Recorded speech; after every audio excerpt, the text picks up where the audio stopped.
Good evening. Tasmania's rail network is no longer in public hands.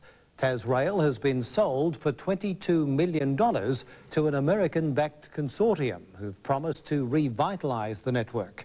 But the deal has failed to guarantee jobs, or 180 Tasrail workers told to reapply for their positions. After 9 months of looking, the federal government has sold Tasrail to American-backed consortium Australian Transport Network for $22 million.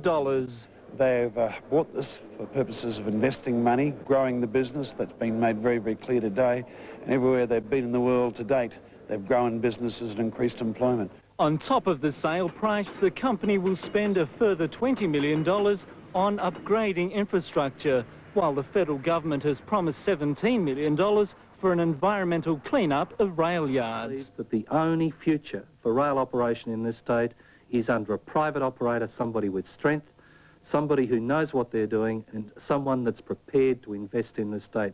We've now got that. But the deal has been criticised. $22 million for a $50 million return's not a bad exercise. American backers Wisconsin Central has built its empire, revitalising underperforming rail networks in the US, UK, Canada and New Zealand.